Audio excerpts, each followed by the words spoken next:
This is one of the best players in Destiny 2, and this is a guy who just started playing today. So I'm gonna go out in the wild and find 11 players with all different ranks, and compare their builds to one another to see if rank really matters. I'm Marshix, and to those of you who aren't aware, Destiny has a Guardian rank system that shows other players how much experience you have in the game. Well, actually it shows how much of the game you've experienced. Those two things are not the same. But for the most part, a rank 1 is a brand new player, and rank 11 is the pinnacle of the PvE player base. Now, let's begin with rank 1. Deep within the lush, untamed forests of the Cosmodrome, there lurks one of nature's most elusive and majestic predators. TBGN 7832. I didn't expect much from a rank 1, but this guy is definitely on the right track. He's using mostly blue gear, doesn't have any armor mods unlocked because that's locked behind a higher Guardian rank, and he doesn't have any aspects in his subclass, probably because he doesn't even know what the tower is yet. And his grenade is grayed out for some reason. But despite that, he has a tractor cannon. He has an exotic before he has a grenade. A good exotic at that. Apparently this is a quest reward at the beginning of the game now, and I feel old because back in my day, exotics used to be something only hardcore players had. Rank 2 is a massive step up from rank 1, because you're actually getting legendaries, you have access to more exotics, and you have the ability to unlock aspects and fragments in your subclass. So in my search for a rank 2, I headed over to the moon and came across Winding Road 13. He is an Arc Titan with Risk Runner, the best early game exotic, and he surprisingly has Heart of Inmost Light to make his abilities recharge faster. What abilities, you may ask? Touch of Thunder for OP grenades, Knockout to heal yourself with punches, Spark of Recharge to get even faster grenades, Spark of Resistance to not die, Spark of Shock to jolt things with grenades, and Spark of Frequency, cause why not? This is a surprisingly well put together build, especially with his limited access to gear. Heart of Inmost Light combined with Spark of Recharge will allow him to throw grenades and melees more often, and both of those abilities are stronger thanks to his aspects and fragments. Actually, I take that back, he's using Skip Grenade, Touch of Thunder does nothing. It's not like it's an amazing build, but for a rank 2, it's pretty solid. It takes a special type of person to be a rank 3. To go from rank 3 to rank 4, you have to do the incredibly hard task of talking to the gunsmith and equipping a shader. Basically, to complete everything you have to do, it only takes about 30 minutes. Because of this, rank 3s are really rare to find out in the wild. It took me forever to find one. I was literally loading into area after area for almost 2 hours until I decided to go to the EDZ and found Lambo Drag. Remember how I said it takes a special type of person to be rank 3?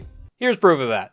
No exotic armor, Lucent Blades for his Thunderlord, and no subclass abilities. I understand he probably just got the subclass, but that rank 2 guy had way more going on. And all it takes to unlock these abilities is Glimmer. You're telling me you can't afford 25,000 Glimmer to unlock anything? As we saw a minute ago, rank 2s can have exotics, and rank 3s can have armor mods. And despite that, Big Bulldog over here is rank 4 with neither of those things. Double primaries in 2025, by the way. I have a friend who still uses double primaries to this day, and I cannot understand it. Oh, he's a Solar Titan, it makes sense. He's a Sunspot Consecration Titan with Ember of Combustion because Hammer of Soul needs help killing small enemies, Ember of Torches to become radiant with each consecration, that's good, Ember of Searing to recharge his consecrations, also good, and Ember of Resolve for some reason. I would definitely swap out Combustion with Eruption to make consecrations deal more damage, and Resolve with Mercy for a superior form of healing that can trigger with Consecration rather than your grenade. Overall, not terrible in the subclass, but the rest is definitely terrible. 8 out of 10. While I was in the tower, I encountered Siggy, a solar warlock using Sanguine Alchemy and Lord of Wolves. A man after my heart. I've covered this build in a previous video, so let's see just how close it is to mine. First off, the goal of the build is to place Empowering Rifts to give your solar weapons a lot more damage, and spawn a Hellion that applies Scorch to deal more damage in the background. Then Lord of Wolves is a really strong special weapon that also applies Scorch, making Hellion ignite them every few seconds. So we just want to focus on getting fast class abilities and stronger Scorch effects. Now that I look at his subclass, it's literally the same as mine. I like this guy. Ember of Singeing to get our Rifts back faster, Ember of Ashes to apply more Scorch with Lord of Wolves and Hellion, Ember of Eruption to create bigger explosions, and Ember of Char to spread more Scorch with our ignitions. The mods are all over the place or non-existent, but the subclass is the exact same as mine, so I can't complain too much. I'll give him an 8 out of 10.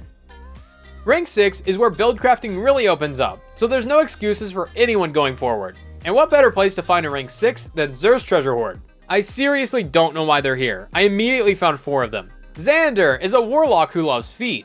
His build revolves around Sunbracers. This will give you multiple solar grenades after every powered melee kill, and it makes your solar grenades last longer. Now, since we need powered melees for this to work, he's using Monte Carlo to get his full melee back after just a couple kills. So in theory, this should give you almost constant uptime on grenades. I was gonna make fun of him for using double ammo scouts, but it turns out this does stack. I doubt it's worth the trade-off, but I guess this guy knows something I don't. For the fragments, he's running Ember of Mercy to get restoration each time he picks up a fire sprite, Ember of Searing to create fire sprites with his grenades and to give him melee energy for sunbracers, Ember of Resolve to heal himself with his millions of grenades, and Ember of Ashes to apply more scorch with each grenade. He also has Touch of Flames to make his grenades shoot out lava for even more damage, and Icarus Dash because once you get used to good movement, you're addicted for life. Altogether, really solid build. I would definitely run Heat Rises over Icarus Dash to get your melees back a little faster, but everything else looks good. Sunbracers did get nerfed about a year ago, but it still gets the job done. Lots of grenades, and you'll probably never die with all the healing effects. 8 out of 10. Get a better special weapon. For rank 7, I found Austin Plays in the Tower. His build is interesting. I guess the idea is that he freezes things with Aggro Scepter and Bleak Watcher, then ignites them using his snap.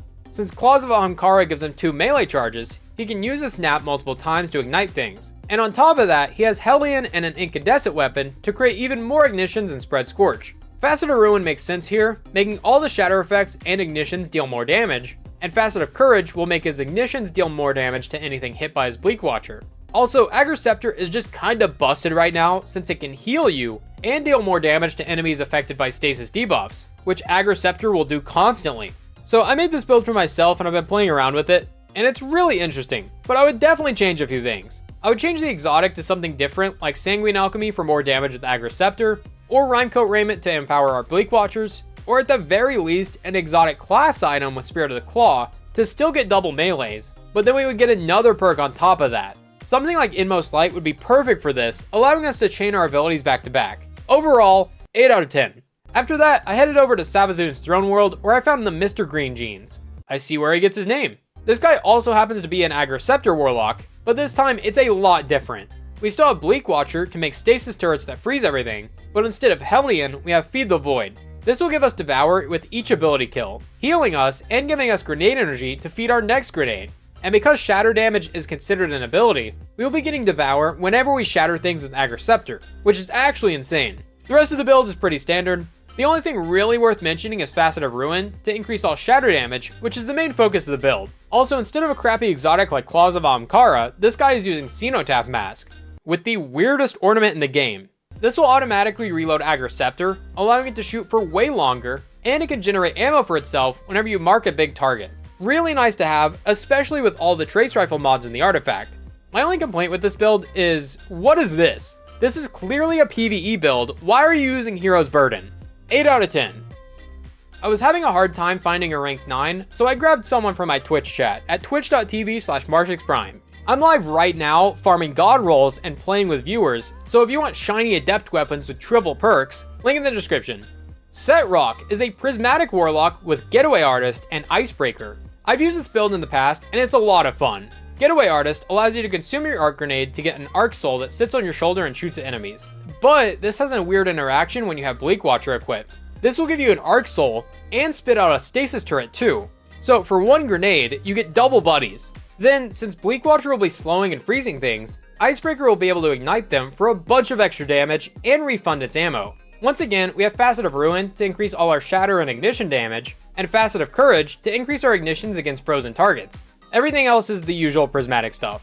So now we just eat a grenade to get double buddies, let everything get frozen, then ignite them with our sniper rifle.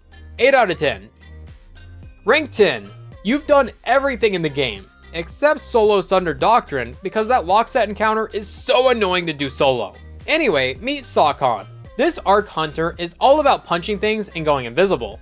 First off, they have Assassin's Cowl. This will turn him invisible with every powered melee kill. And he's also using the combination blow loop with Gambler's Dodge to have infinite powered melees that get stronger with every kill. So now you just punch to go invisible, get a damage buff, and recharge your dodge. Then you dodge to recharge your melee, and repeat the cycle over and over to punch everything to death and go invisible constantly. Now, to build upon this loop, they're also running Lethal Current to give all our combination blow punches Jolt for Chain Lightning, and Flow State to always be amplified. He's also using Spark of Resistance to take less damage when surrounded by enemies, which is almost always in a melee build. Spark of Instinct to jolt things when they punch you. Once again, this is a melee build that's going to happen a lot. Spark of Amplitude to create Orbs of Power, and Spark of Feedback for another damage buff for our melee. And of course, Heavy Handed and Reaper to create tons of Orbs of Power. This has always been a great build. It has fallen off a little bit since Prismatic has Assassin's Cowl as an aspect, but regardless, it's extremely fun, very strong, and you won't have a hard time staying alive. 8 out of 10. Now, rank 11 is the pinnacle of Guardian ranks. You've done everything the game has to offer. Solo dungeons, master raids, bathed with Mara Sov, there's nothing you can't do.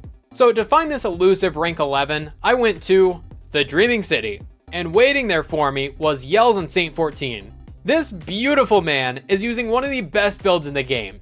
Geomax Stabilizers allows him to deal more damage with his Chaos Reach, and get his Chaos Reach back a lot faster by collecting Ionic Traces. And he's creating these Ionic Traces using Spark of Discharge. This will make all arc weapons create Ionic Traces and give you Bolt Charge. Now his exotic weapon is Thunderlord, and he has 17,000 kills with this thing. This is one of the best arc weapons for ad clear, so it will make tons of Ionic Traces, and it also gives Bolt Charge each time a lightning strike goes off.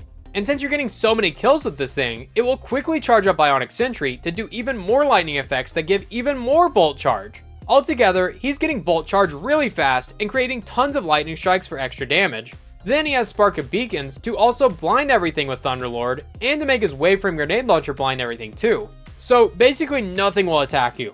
Not sure why Spark of Feedback is here, but we also have Arc Soul for even more passive damage, and the usual mods you would see in any somewhat coherent build.